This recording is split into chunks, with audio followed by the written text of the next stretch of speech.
Panginoon, ituro mo na iyong landas ay sundin ko sa pagtahak sa totoo.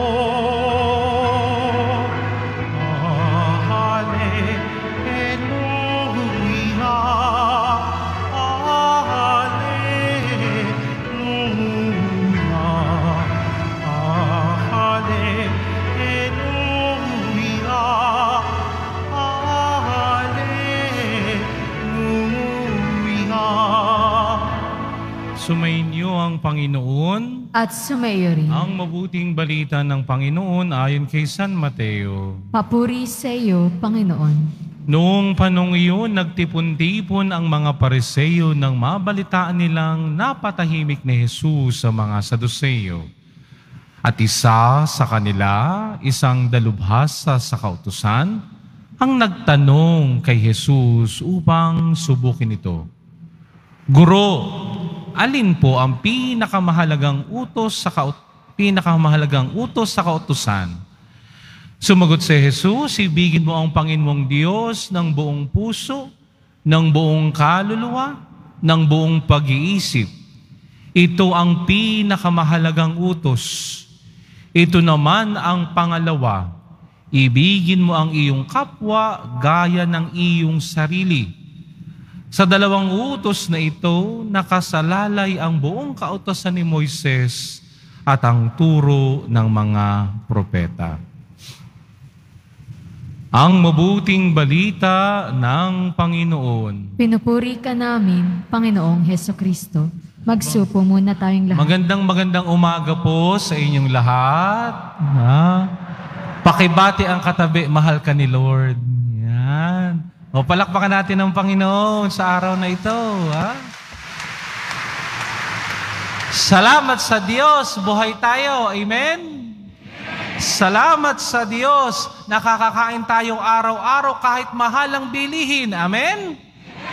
Salamat sa Diyos, mahal na mahal tayo ng Poong Nazareno. Amen?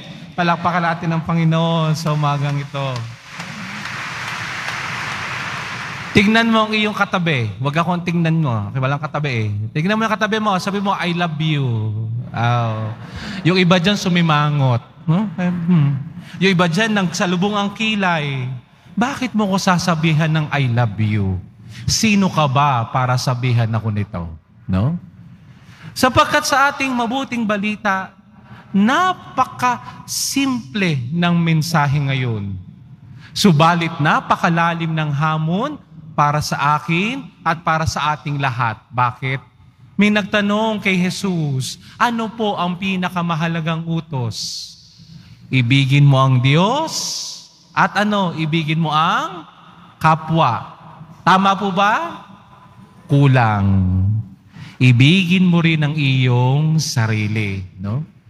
Sapagkat napakalinaw na hindi mo pwedeng ibigay kung ano ang wala ka. Tama po ba? Tingnan mo yung katabi mo. Tingnan yung katabi nyo. Sabi mo, I cannot give what I don't have. Yan, no?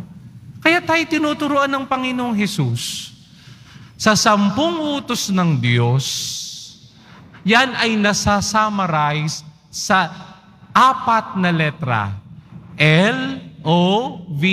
Ano po yun? Love, no?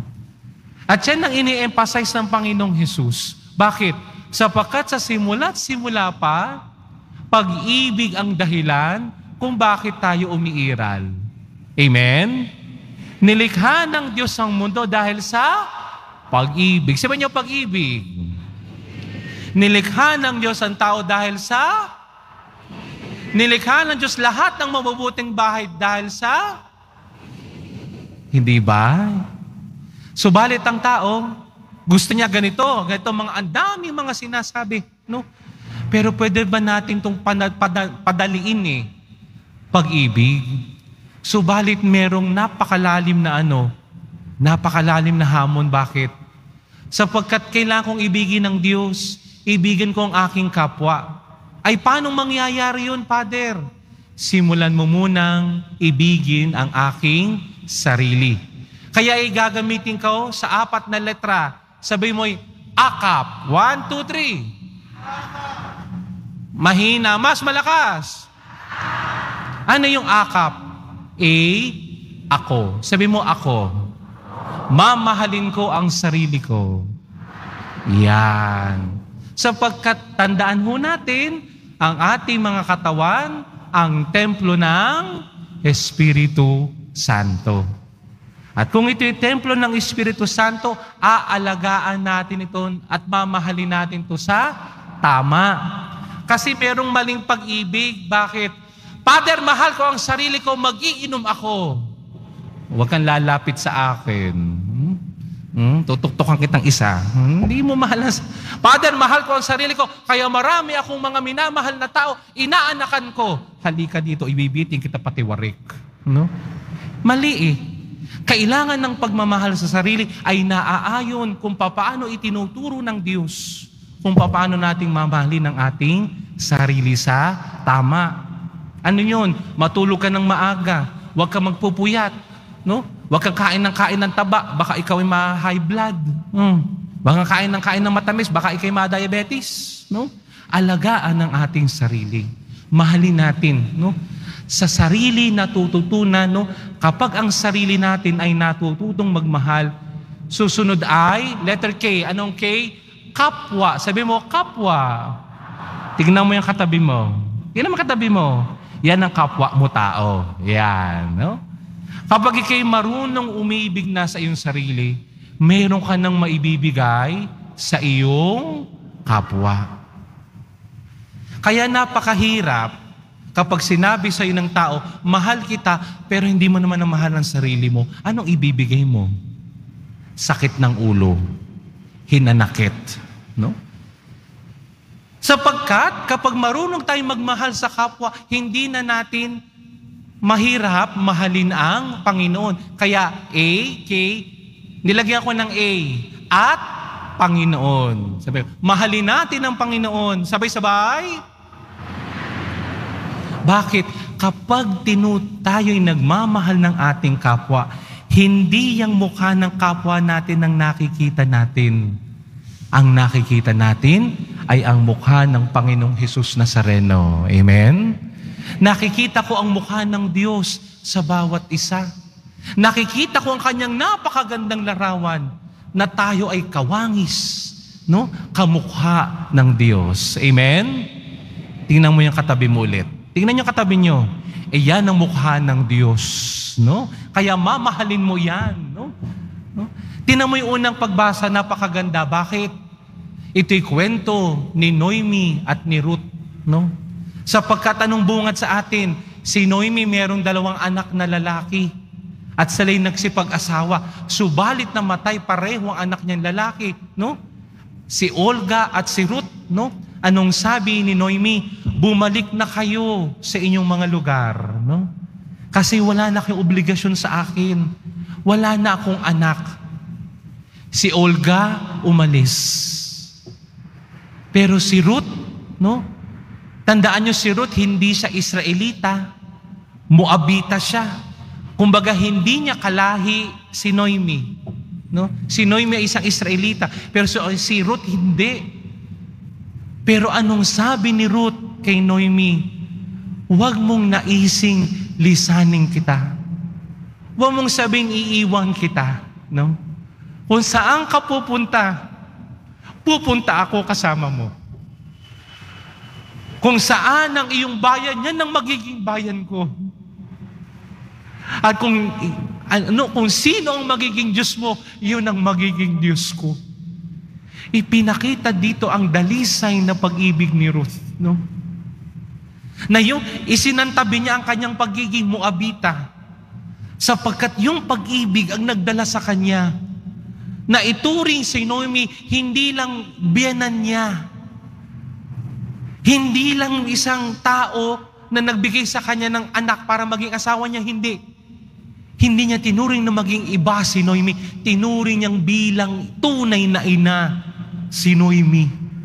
Bakit? Sapagkat pag-ibig ang nagtulak kay Ruth para mahalin si Noemi. ang daming nagagawa ng pag-ibig. Yung mga imposible, nagiging posible. Why? Because sabi nga ni St. Maximilian Kolbe, love is a great force. Sabay-sabay nga tayo. Love is a great force. Mas malakas. At yan ang ating tatandaan sa ating mabuting balita. Kung tayo'y nagmamahal sa Diyos, kung tayo'y nagmamahal sa kapwa, kung minamahal natin ang ating mga sarili, ito ang magiging simula ng magandang pagbabago. Sapagkat ang tunay na pagbabago ay mag-uugat sa pag-ibig. Paano mangyayari yan? Ako, mahalin ko ang sarili ko. Kapwa ko tao. Pag marunong na akong magmahal sa aking kapwa, sa aking sarili, hindi na mahirap sa akin mahalin ang aking kapwa. At at Panginoon. Bakit? Sapagkat kung marunong na ako magmahal sa aking kapwa, hindi na mahirap sa akin mahalin ang Panginoon. Bakit? Sapagkat sa bawat isang naritong nasa loob ng simbahan, sa bawat taong nasa labas ng simbahan, sa bawat tao na nasa aking paligid, hindi lang mukha ng taong nakikita ko, kundi nakikita ko ang napakamaganda, napakaamo na mukha ng Panginoong Diyos, ang mukha ng Poong Jesus Nazareno. Amen? Kaya nawa sa pagpapatuloy ng ating banal na misa, nawa sa ating pamimintuho sa mahal na Poong Jesus Nazareno, itong ating hihilingin. Samahan niyo ako manalangin. Panginoong Jesus Nazareno, bigyan niyo ko ng biyaya na ako bilang iyong deboto ay lumaki, lumago, at mamunga sa pag-ibig. Amen. Palakpakan natin ng Panginoon.